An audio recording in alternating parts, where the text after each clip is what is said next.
Bismillahirrahmanirrahim. Assalamualaikum warahmatullahi wabarakatuh. Alhamdulillah, alhamdulillahi rabbil alamin. Wabihi nasta'inu ala umurid dunya waddin.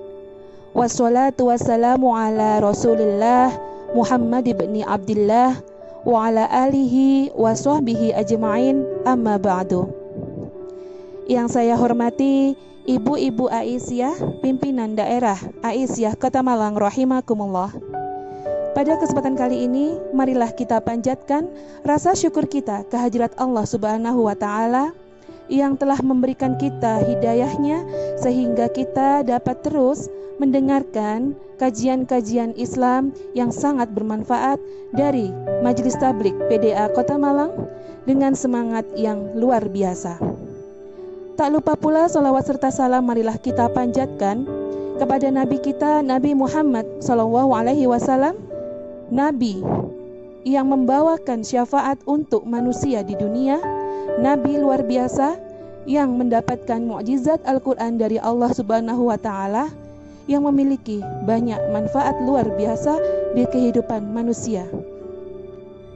Ibu-ibu rahimakumullah, pada kesempatan kali ini saya akan membacakan atau menyampaikan tadabbur Quran Surat Al-Baqarah ayat 254 sampai 256.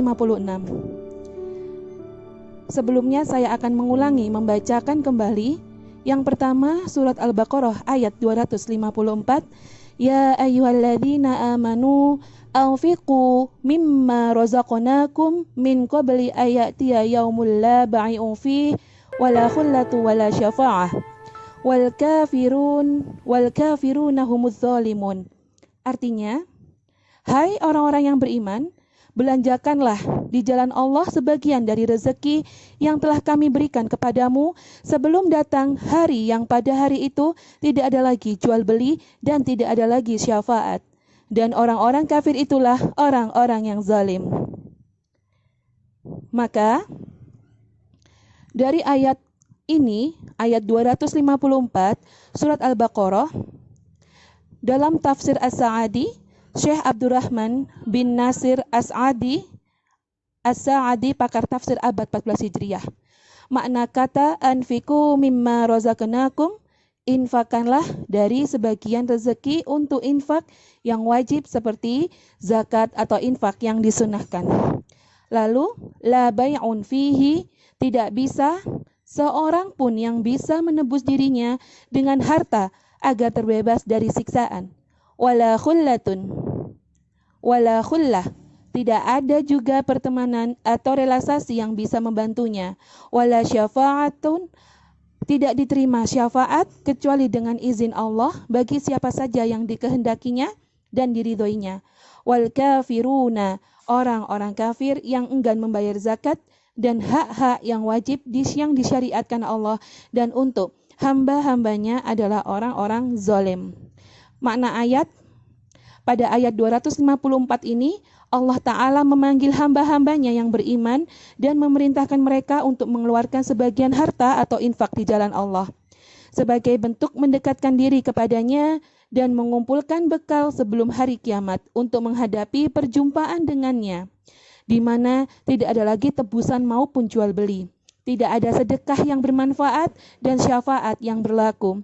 Orang-orang yang ingkar atau kafir terhadap kenikmatan Allah dan syariat-syariatnya, merekalah orang-orang zalim yang pantas mendapatkan azab, keharaman, dan kerugian. Maka pelajaran dari ayat 254 ini adalah kewajiban untuk berinfak di jalan Allah dari hasil yang Allah rezekikan kepada hambanya. Lalu yang kedua, peringatan agar tidak lalai melakukan sebab keberhasilan pada hari kiamat pada saat tidak ada tebusan ataupun teman dekat yang berguna, tidak ada lagi syafaat. Di antara sebab terbesar adalah beriman dan beramal soleh, serta mengeluarkan harta untuk sedekah dalam rangka mendekatkan diri kepada Allah Ta'ala dalam jihad dan lainnya. Baiklah, ibu-ibu hebat rahimakumullah, saya akan melanjutkan, yaitu Surat Al-Baqarah ayat 255. A'udzu billahi minasyaitonir rajim. Bismillahirrahmanirrahim. Allahu la ilaha illa huwal hayyul qayyum. La ta'khudhuhu sinatun wa la naum. Lahu ma fis samawati wa ma fil ard. Ma dzal ladzi yashfa'u 'indahu illa bi'idznih. Ya'lamu ma baina aydihim wa ma khalfahum. ولا يحيطون بشيء من علمه إلا بما شاء وسع كرسيه السماوات والأرض ولا يؤوده حفظهما وهو العلي العظيم. Artinya, Allah tidak ada Tuhan yang berhak disembah melainkan Dia, yang hidup kekal lagi terus-menerus mengurus makhluknya, tidak mengantuk dan tidak tidur. Kepunyaannya apa yang di langit dan di bumi. Tiada yang dapat memberi syafaat di sisi Allah tanpa izinnya. Allah mengetahui apa-apa yang di hadapan mereka dan di belakang mereka. Dan mereka tidak mengetahui apa-apa dari ilmu Allah melainkan apa yang dikehendakinya. Kursi Allah meliputi langit dan bumi, dan Allah tidak merasa berat melihat keduanya, dan Allah maha tinggi lagi maha besar. Dalam kitab atau dalam tafsir As-Sa'di, Syekh Abdurrahman bin Nasir As-Sa'di, makna kata Allah, nama zat Tuhan, Tabaraka wa Ta'ala. Lalu, la ilaha illa huwa, ilah adalah sesembahan dan tidak ada sesembahan yang hak melainkan Allah.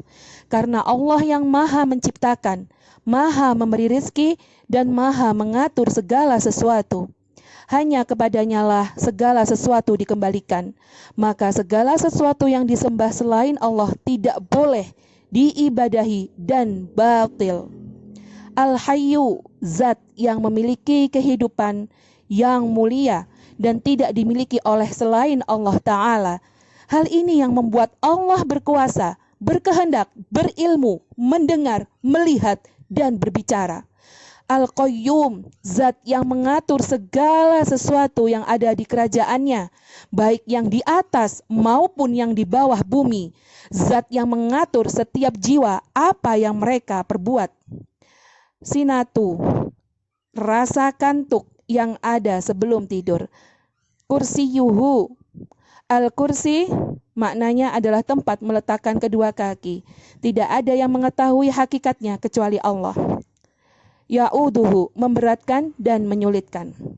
Makna ayatnya, ketika Allah Ta'ala mengabarkan mengenai keadaan hari kiamat, yaitu hari di mana tidak ada jual beli maupun syafaat, dan orang-orang kafir termasuk orang-orang zalim, Allah mengabarkan tentang kemuliaan, kesempurnaan, dan besarnya kekuasaannya.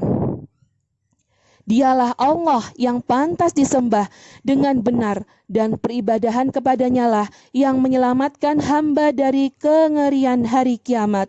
Allah Ta'ala berfirman, Allah zat yang tidak ada sesembahan selainnya, yaitu Allah satu-satunya zat yang pantas disembah dengan benar dan tidak ada sesembahan yang pantas disembah selainnya. Firman Allah, Al-Hayyul Qayyum, zat yang maha hidup, tidak didahului oleh kematian dan juga tidak akan didatangi kematian. Al-Qayyum artinya maha mulia yang mengurusi segala urusan makhluk. Jikalau bukan karena kekuasaannya, pastilah tidak akan tegak urusan alam semesta ini. Firman Allah, la ta'khudhuhu sinatu wa la naum, tidak mengantuk dan tidak tidur. Karena mengantuk dan tidur merupakan sifat cacat atau kurang. Padahal Allah Ta'ala zat yang memiliki kesempurnaan secara mutlak. Potongan ayat ini sebagai penjelasan dalam potongan ayat sebelumnya, di mana makhluk yang mengantuk dan tidur tidak memiliki kekuasaan terhadap seluruh makhluk. Tidak bisa memberikan penjagaan, rizki dan pengaturan. Firman Allah, lahu ma fis samawati wa ma fil ard. Kepunyaannya apa yang di langit dan di bumi, berupa penciptaan makhluk, kepemilikan dan pengaturan. Firman-Nya, man dalladzi yasfa'u indahu illa bi'idznih. Siapa yang memberi syafaat di sisi Allah tanpa izinnya? Allah Ta'ala yang memiliki segala sesuatu yang ada di langit maupun di bumi, menafikan siapapun di dunia maupun di akhirat untuk memberikan syafaat tanpa seizin darinya. Firman Allah, ya'lamu ma baina aydihim wa ma khalfahum, disebabkan oleh kelemahan total mereka. Wasi'a kursiyuhus samawati wal ard, kursi Allah meliputi langit dan bumi karena kesempurnaan zatnya. Wala ya'uduhu hifdhuhuma, tidak memberatkan atau menyulitkannya penjagaan terhadap langit dan bumi dan apa yang ada di antara keduanya dan di dalamnya. Wahuwal aliyul azim, al-ali yaitu maha tinggi yang tidak ada sesuatu pun di atasnya, dan maha perkasa yang tidak terkalahkan oleh yang lainnya, dan maha besar Allah di mana hal yang lain kecil di hadapannya. Adapun pelajaran dari ayat ini, yang pertama, ini merupakan ayat yang paling mulia dalam kitabullah, mengandung 18 nama Allah baik yang jelas maupun tersirat. Jumlah kata dalam ayat ini ada 50 dan jumlah kalimatnya ada 10.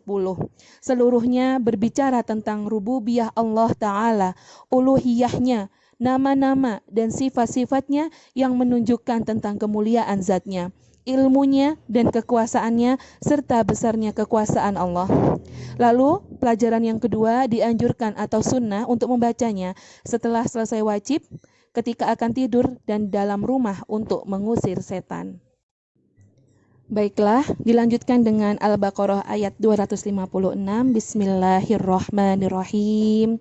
La ikraha fiddin, qad tabayyana ar-rusydu minal ghayy, faman yakfur bit-taghuti wa yu'min billah faqad istamsaka bil urwatil wuthqa la fisama laha wallahu sami'un alim.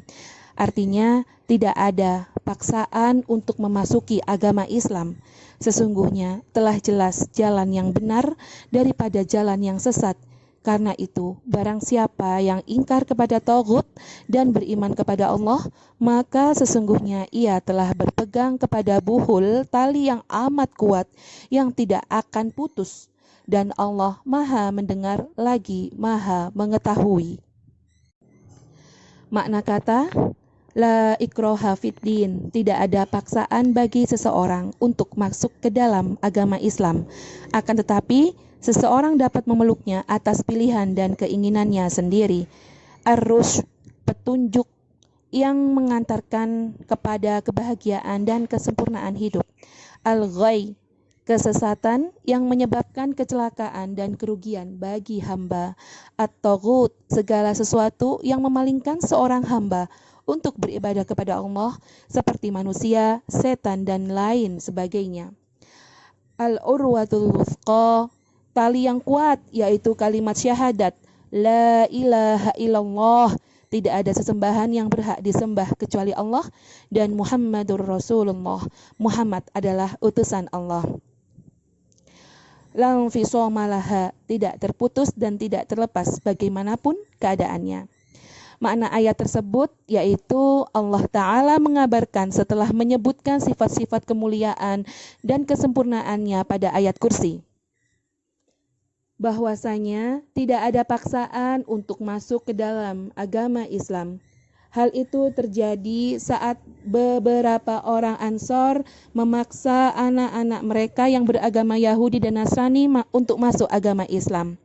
Oleh karena itu, dua pemeluk agama itu dan yang semisal dengan mereka harus membayar jizyah dan mereka tetap di atas agamanya, tidak keluar dari agama itu kecuali atas pilihan dan keinginannya sendiri. Sedangkan para penyembah berhala dan orang-orang yang tidak memiliki agama selain kesyirikan dan kekufuran, mereka diperangi sampai mau masuk ke dalam Islam, untuk menyelamatkan mereka dari kebodohan dan kekufuran serta kesesatan dan kerugian yang mereka sandang. Kemudian Allah Ta'ala mengabarkan bahwa Dia menurunkan Al-Quran, mengutus Rasul-Nya dan menolong wali-walinya, akan tersingkaplah petunjuk atas kesesatan dan kebenaran atas kebatilan. Bagi orang yang mengingkari taghut, yaitu setan, yang senantiasa menghiasi peribadahan kepada berhala, dan ia beriman kepada Allah serta mengucapkan 2 kalimat syahadat, maka sungguh ia telah berpegang teguh dengan agama dan tali yang sangat kuat.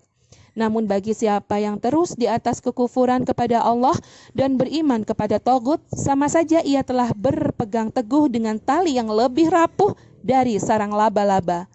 Allah Maha mendengar perbuatan hamba-hambanya dan Maha mengetahui niat-niat mereka serta amalan-amalan yang tersembunyi, dan Allah akan membalas setiap orang sesuai dengan perbuatannya. Pelajaran dari ayat tersebut yang pertama, orang-orang ahli kitab yang dihukumi semisal mereka tidak seperti Majusi dan Sobiah, tidak dipaksa untuk masuk Islam, kecuali atas dasar pilihan mereka sendiri. Dan mereka harus membayar jizyah atau upeti, sehingga mereka tetap dalam agamanya. Lalu yang kedua, agama Islam seluruhnya adalah petunjuk, sedangkan selainnya adalah kesesatan dan kebatilan. Yang ketiga, meninggalkan keburukan didahulukan dibandingkan berhias dengan hal yang utama. Lalu yang keempat, makna la ilaha illallah adalah beriman kepada Allah dan mengikuti tagut atau sesembahan selain Allah. Baiklah ibu-ibu yang berbahagia, demikian tafsir dari atau terjemahan dari Surat Al-Baqarah ayat 254 sampai 256.